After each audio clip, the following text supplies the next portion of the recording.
Here I am for episode 9 of our 10-part series on everything that you need to know to build your first app except for the code. And in episode 9, Why Startups Fail, I'm sitting next to the reason why 90 to 97%, depending on what research you're seeing, of all startups fail within the first 5 years. That's it. This is the reason why. This fire in my particular fireplace. Burn rates. Let me do a quick example of burn rates and why they cause so many startups to fail. We need an iOS developer. We also have to make sure that we have an Android app. That's great, so let's get a Java developer. Cool. Now we need a wonderful social media marketing campaign. Finally, we need to make sure that we pay rent and other overhead expenses, including salaries. Oh, man, we are just burning through that capital that we raised. Let's go get some more money. And that's why burn rates are one of the principal reasons that startups fail. It is really warm next to this. I'm gonna hit stop and I'll be back to do hooks and the rest of the content in just a bit. If you're liking this free course, please give us a like because that helps Google's algorithm make sure that we come to the top of your particular search query. And also, if you have a search query that we can answer, please leave it in our comments. You're going to want to stick around until the end on this one because that's what I'm going to tell you one easy tip that your startup can keep out of the 90 to 97% of those that will not be here in 5 years. And now let's go to the top 6 reasons why startups fail. I've already covered burn rates, but let's go into more detail. The first part is the most important, and a lot of the other parts are going to circle around back to this first part. It's also quite important in coding. No business plan. And look, you're a startup. You've got an awesome idea for some software that you think is going to be revolutionary. And you want to get it built. Maybe you've never built it before, that's why you're taking the course. However, if you don't have a business plan, how do you know what you're building? How do you know that what you're building is going to book revenue and so that you can avoid, or at least this burn rate is not that big of a problem if you have the revenue to support it. And the business plan only has to be about a page long. I'm going to leave a link to this particular PDF that you can get right now and you can fill it out to start wrapping your head around how your app makes money. And it doesn't need all that much detail. You going into it and just starting will start opening your eyes to revenue potentials and focusing your unique selling proposition of your app. This one just asks, what will you sell? How will your business idea help people? It's pain points. You really have to see why you're creating value, what value does your app create, and how can you then monetize that value? How are you going to make that transaction? Or as Grant Cardone would say, frame up that deal. You got to frame it because how else do you know you're going to be selling it? It was one of the problems I had with my first app. Wonderful theoretical political concept, but who are you selling it to? How are you going to sell it? What are you going to price it with? How do you define success? How many customers? How many downloads? Put the metrics in place so that you can then have projections and then you're making your goals, you're taking your goals, you're making them into concrete things and then you're making them into steps. And you're coming closer and closer to having a roadmap for your app. So number one reason, no business plan. Your business plan helps define your app idea and really flesh out how it is going to make money and sell. And these defined ideas are extremely important, especially when you're making your scope of work. A lot of failure arises from this lack of definitive planning and this undefined idea, so that it's poorly conceived. You have a great idea, now we have to take it from idea into execution. And the ways that you do that are a lot of planning, and it can be frustrating because you just want it to be done. It's not how software works. Let's go to the second reason why many startups fail, and it gets into our burn rate. Some startups fail because they try to scale before it breaks. They try to scale before they're ready. A lot of first-time developers will try to build too much stuff and incur too much burn rate before they've even validated their premise of their business. You might be making that mistake right now. Don't try to scale your app idea until it starts to break. Using a unicorn machine or some other customer validation tool, you're able to make sure that people actually want the software that you're going to be building and delivering to them, and then start spitting it out to them as quickly as it can be shipped in an MVP and start updating it.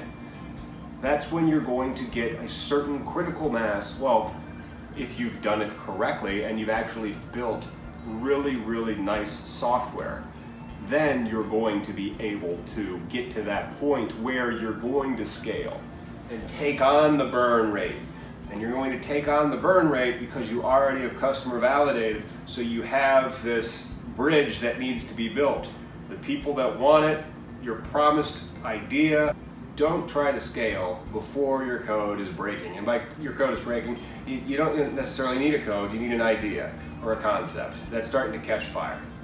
And then you get into a position where you have an MVP. An MVP can be really, really rickety. But once that thing starts to pop off and you start to need to build, that's more when you're right to scale. Don't rush it. Don't spend too much money before you got too much money. So that's the second reason why many startups fail, scaling prematurely. Third reason, should be maybe the second, but the third reason is forgetting to book revenue. Sometimes it's about the software, and you just want your software to work so well, and you forget that it's actually about creating value that you can reap a profit off of. You've created a value, people love it, and someone in the chain of the experience is willing to pay. Facebook is a wonderful advertising platform. YouTube is a wonderful advertising platform. They're out there. And that's how they booked their revenue. How does your company book its revenue? How can you start closing those sales right now? Have you identified them? That's something else that goes back to your business plan. You have to figure out how you're going to make money if you're going to survive.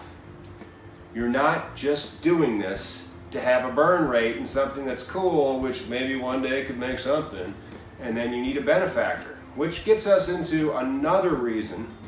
The fourth reason why your startup can fail: bad luck. I'm sorry, this happens. Sometimes the timing is wrong. Case in point, Magic Taxi. No wait. Case in point, Taxi Magic.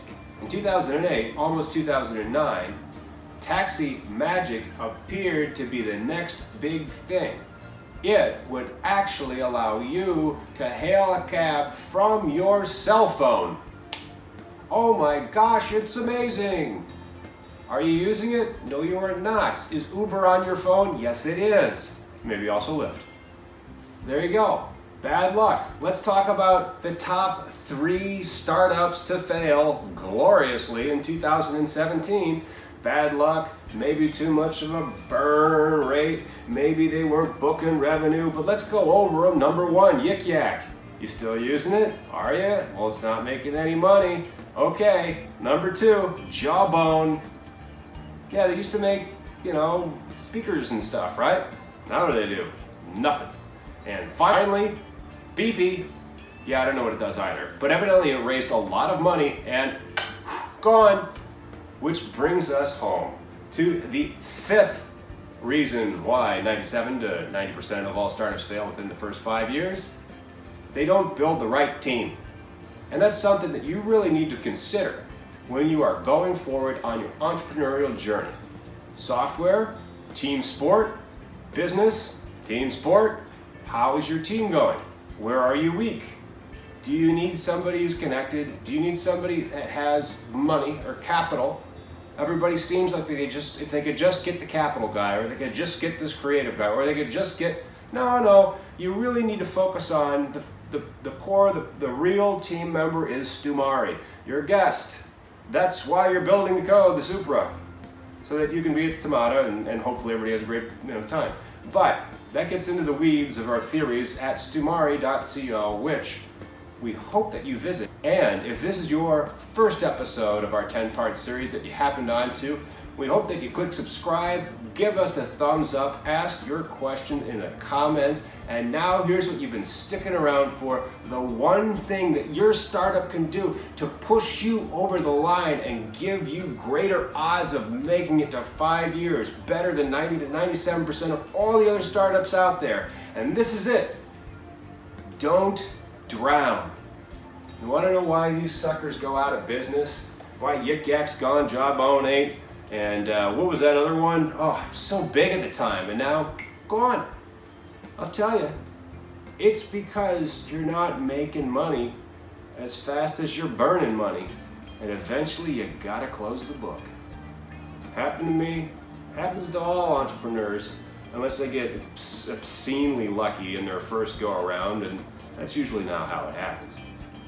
But next episode is coming up real soon. And if you want to get in touch with me, the easiest and quickest way is just to head over to stumari.co, and my contact information is plastered all over that thing. And then you can talk to me about your startup idea, and we can put together a plan, put it in the unicorn machine, and see how we can polish it and turn it into something beautiful. That's one of the great things about having this platform. I got to talk to an interesting businessman today about an idea which, while beautiful, complex, profitable, in a growing area, I never would have came up with it because I don't have his experience. I don't have your experience. So I can't wait to see what you put into the unicorn machine. If you need anything, give me an email at tom@stumari.co. I think I'm done.